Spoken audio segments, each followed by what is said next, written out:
Hello दोस्तों, स्वागत है आपके अपने YouTube channel A to Z G K by M के पर। आज की हमारी क्लास तुगलक वंश से होगी। तुगलक वंश, ठीक है भाई। तुगलक वंश से कब तक था? तो तुगलक वंश 1320 ईस्वी से 1414 ईस्वी तक कौन सा वंश था भाई? तुगलक वंश था। इस तुगलक वंश की स्थापना किसने की थी भाई? तुगलक वंश की स्थापना किसने की थी? इसकी स्थापना की थी भी गाजी मलिक ने। गाजी मलिक ने, जिसने जो किस नाम से जाना गया भाई? जिसने किस नाम से शासन किया था?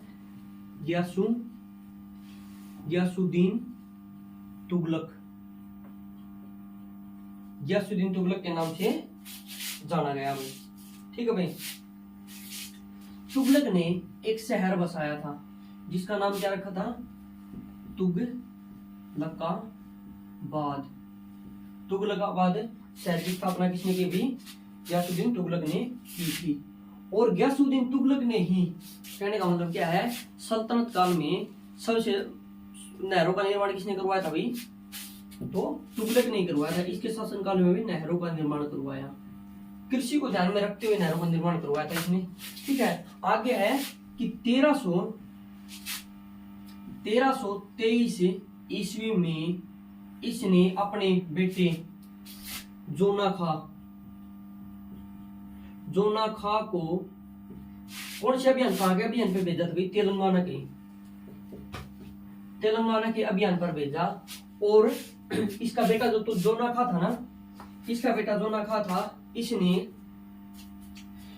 तेलंगाना को जीत लिया और उसे दिल्ली में मिला लिया। और इसका क्या नाम रख दिया अभी? इसका नाम रख दिया सुल्तानपुर।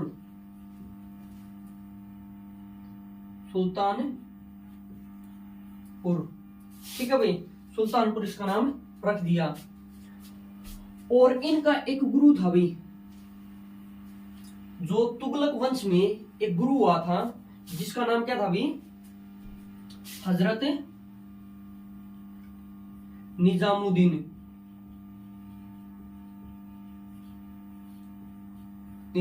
औलिया।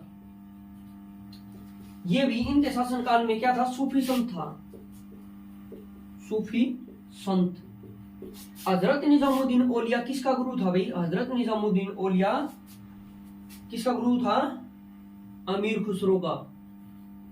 अमीर खुसरो का गुरु कौन था भाई? हजरत निजामुद्दीन औलिया अमीर खुसरो का गुरु था, ठीक है।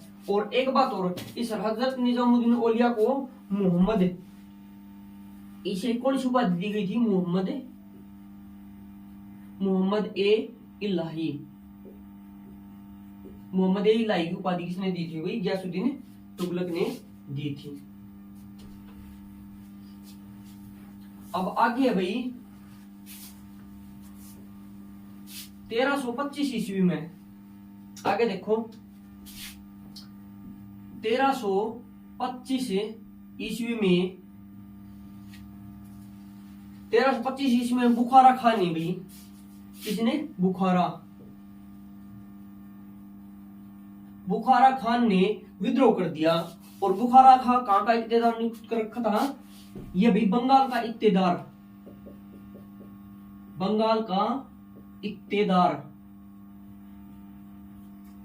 नियुक्त कर रखा था। इसने क्या करा भाई? इसने विद्रोह कर दिया। और इस विद्रोह को दबाने के लिए गियासुद्दीन तुगलक कहां चला गया भाई? बंगाल चल दिया, ठीक है। विद्रोह को दबाने के लिए कहां गया भाई? बंगाल गया, ठीक है। जब वह इस विद्रोह को दबाने गया हुआ था तो हजरत निजामुद्दीन औलिया ने घोषणा कर दी कि जो गियासुद्दीन तुगलक है अब ये वापस नहीं आएगा, ठीक है। कहने का मतलब क्या? इसकी हत्या हो जाएगी, इसकी मृत्यु हो जाएगी। और अगला शासक कौन नियुक्त कर दिया भाई? अगला शासक इसने नियुक्त कर दिया जोनाखा। अगला शासक कौन नियुक्त कर दिया? जोनाखा, ठीक है। और दिल्ली की जनता में 1,00,000 सोने के सिक्के बंटवा दिए भाई, सोने के सिक्के बंटवा दिए। और इस जोना खां को क्या कहा जाने लगा फिर? लाख बख्श। दिल्ली की जनता द्वारा जोना खां को कौन सी उपाधि दी गई? लाख बख्श। ठीक है। लेकिन क्या हुआ, जब हजरत निजामुद्दीन औलिया ने भविष्यवाणी कर दी कि मोहम्मद, कहने का मतलब क्या, गयासुद्दीन तुगलक अब वापस नहीं आएगा। और इस बात का पता जब गयासुद्दीन तुगलक को लगा, तो गयासुद्दीन तुगलक ने अपना एक दूत भेजकर हजरत निजामुद्दीन औलिया से कहा कि या तो तुम दिल्ली को छोड़ दो, नहीं तो तुम्हें मृत्युदंड दिया जाएगा। ठीक है। लेकिन हजरत निजामुद्दीन औलिया ने न तो दिल्ली छोड़ी, ठीक है, दिल्ली नहीं छोड़ी। जब हजरत निजामुद्दीन औलिया ने दिल्ली नहीं छोड़ी और जो गयासुद्दीन तुगलक था, जब वह दिल्ली आया तो उसके स्वागत में एक बहुत बड़ा लकड़ी का महल बनवाया था भाई, लकड़ी का महल बनवाया। उसके लिए बहुत बड़ा लकड़ी का महल बनवाया और स्वागत किया भी, उसका बढ़िया प्रोग्राम कर रखा था। जब वो इस लकड़ी के महल में आया, प्रवेश किया और वहां पर मतलब जश्न किया इन लोगों ने, गयासुद्दीन तुगलक और इसके साथ जो भी थे, तो लकड़ी का महल क्या हुआ भी? गिर गया। और गयासुद्दीन तुगलक की मृत्यु हो गई। और जो हजरत निजामुद्दीन औलिया ने जो भविष्यवाणी की थी अब गयासुद्दीन तुगलक की मृत्यु हो जाएगी, वो सफल हुई। और अगला शासक कौन बना भाई? जोना खां बना। ठीक है। अगला शासक कौन बना? जोना खां।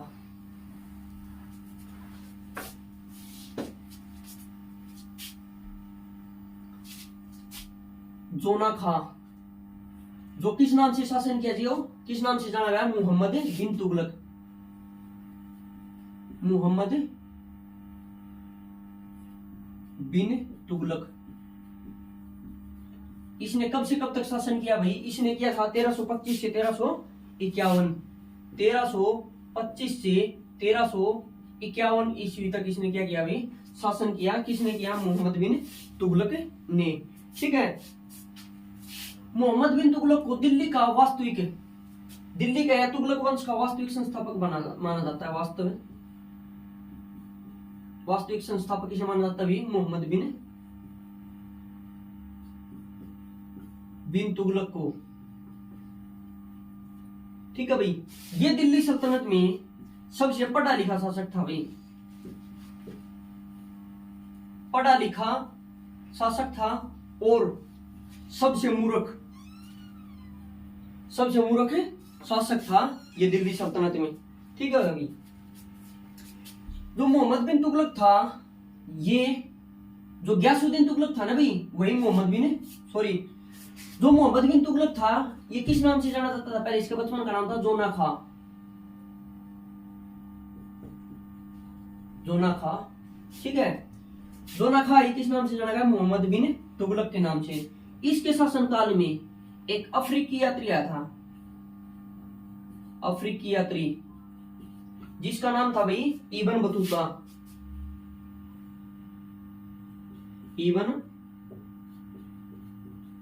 बतूता।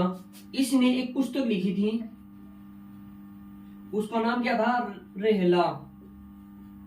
इसकी पुस्तक का नाम क्या था भाई? रेहला था। ठीक है। इसने अपनी पुस्तक रेहला में दिल्ली को सबसे समृद्ध राजधानी बताया था भाई, समृद्ध बताया था। ठीक है भाई। दिल्ली को सबसे समृद्ध बताया था। अब देखो आगे, दिल्ली को सबसे समृद्ध बताया। और इसने अपने शासनकाल में सती प्रथा बंद की। सती प्रथा, इसने अपने शासनकाल में सती प्रथा पर प्रतिबंध लगाया। ठीक है। सती प्रथा पर प्रतिबंध लगाया था। और सबसे पहले सती प्रथा का विवरण किस अभिलेख में मिलता है? ये मिलता है एरन अभिलेख में।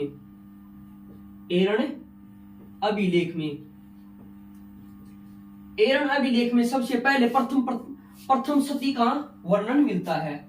सती प्रथा को पूर्ण रूप से बंद किसने करवाया था? ये करवाया था भाई 1829 ईस्वी में। 1829 ईस्वी में किसने करवाया था भाई? लॉर्ड विलियम बेंटिक ने। किसने किया था? Lord William Bentinck. Lord William Bentinck ने पूर्ण रूप से इस पर प्रतिबंध लगवाया। और किसके सहयोग से लगवाया था भाई? ये लगवाया था राजा राम मोहन राय के सहयोग से। राजा राम मोहन राय, राजा राम मोहन राय के सहयोग से इसे पूर्ण रूप से इस पर प्रतिबंध लगवाया था। ठीक है भाई। अब देखो आगे, इसके शासनकाल में जो मोहम्मद बिन तुगलक था, इसके शासनकाल में सबसे ज्यादा विद्रोह हुए थे और राजपूत ने इसके शासनकाल में सबसे ज्यादा विद्रोह किए थे। इसके शासनकाल में 34 विद्रोह हुए थे। कितने विद्रोह थे इसके शासनकाल में? 34 विद्रोह। और मंगोलों का 5वां आक्रमण हुआ था भाई। 5वां आक्रमण किया था किन्होंने? मंगोलों ने। ठीक है भाई, मंगोलों ने 5वां आक्रमण किया था।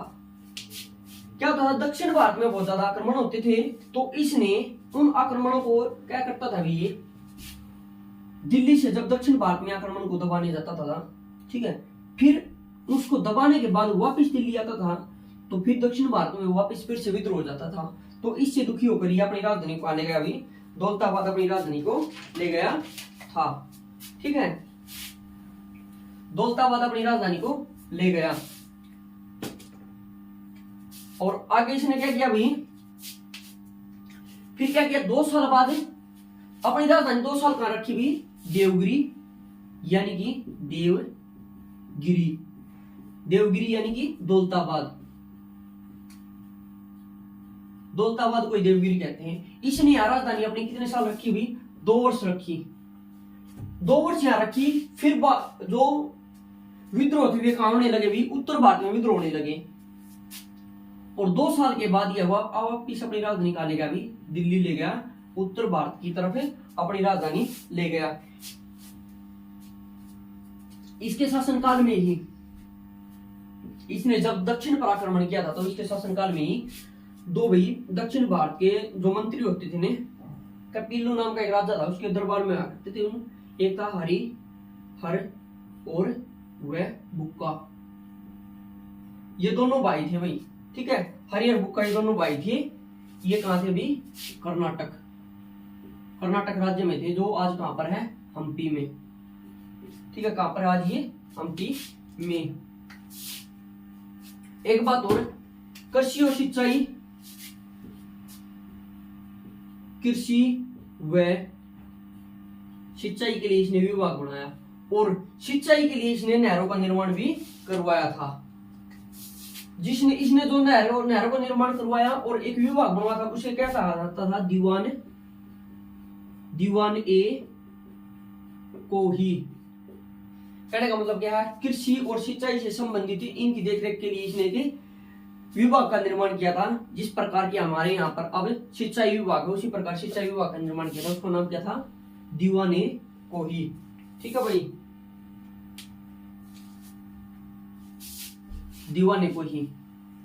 और भाई इसे मूर्ख राजा क्यों कहा जाता था? क्योंकि इसने भाई एक तो सांकेतिक मुद्रा जलाई थी,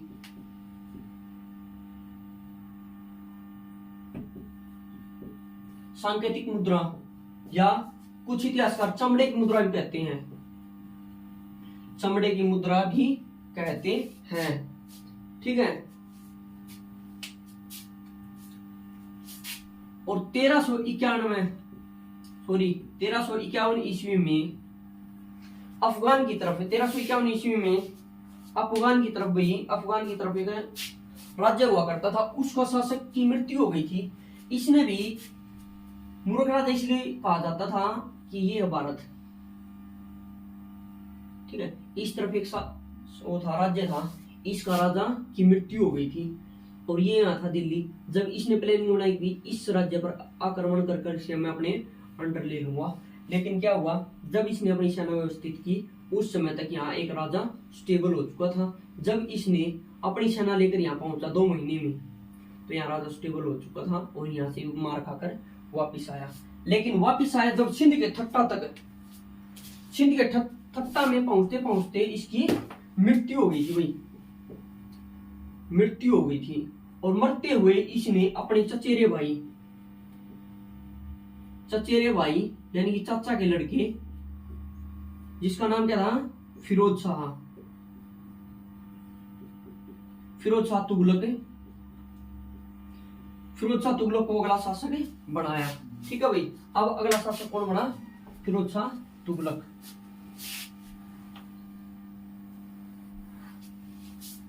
अगला शासक बना भाई कौन, फिरोज शाह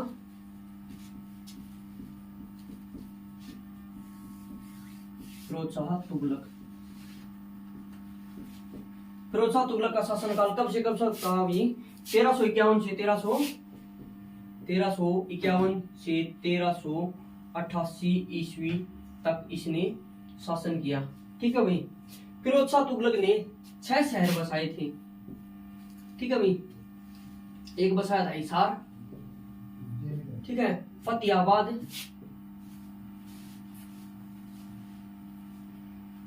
बसाया था,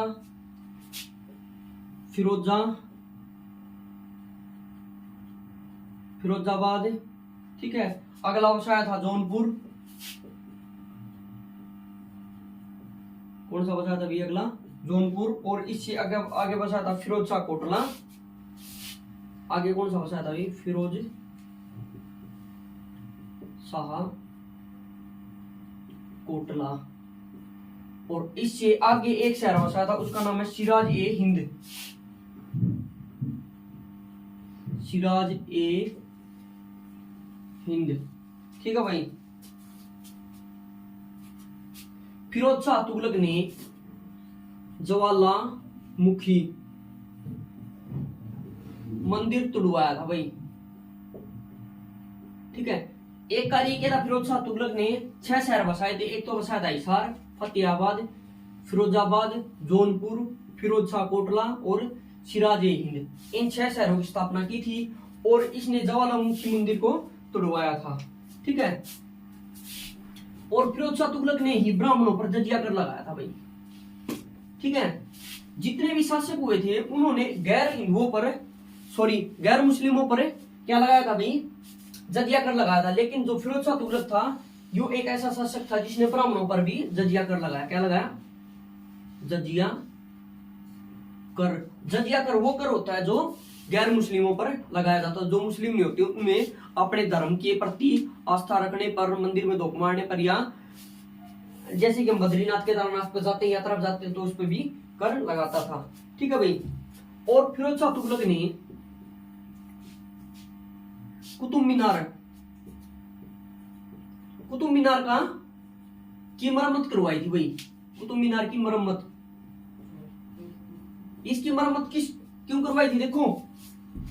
जो कुतुब मीनार की 1199 ईस्वी में तो इसका निर्माण स्टार्ट हुआ था।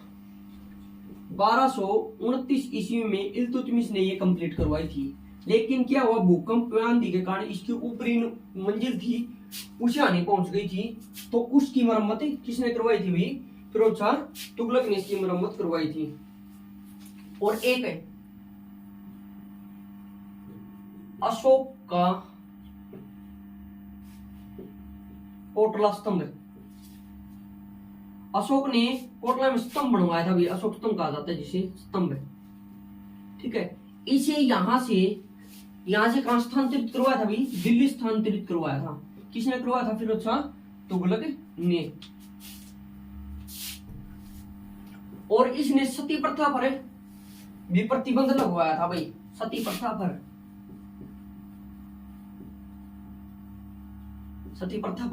प्रतिबंध लगवाया। और इससे पहले किसने, मोहम्मद बिन तुगलक ने भी लगवाया था भाई। और इसने विधवाओं के लिए एक आवास बनवाया था। जितनी विधवा महिलाएं हैं उनके लिए क्या बनवाया था, आवास बनवाया था भाई। ठीक है, और अगला शासक है ये भी, उसका नाम है क्या, उसका नाम है भाई नसीरुद्दीन मुहम्मद।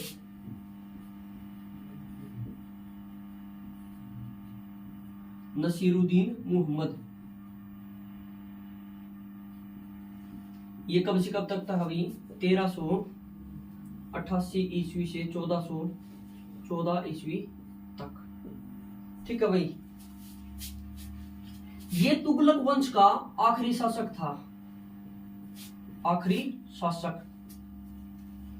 तुगलक वंश का आखिरी शासक था। ठीक है,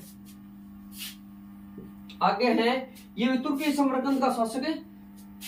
तैमूर ने भाई पूरा भारत को लूट लिया था। कहने का मतलब क्या है, कुछ एक दिल्ली के आसपास का ही एरिया बचा था और पूरे भारत पर तैमूर के समरकंद के शासक ने लूटपाट मचा दी थी। ठीक है, और उसके बाद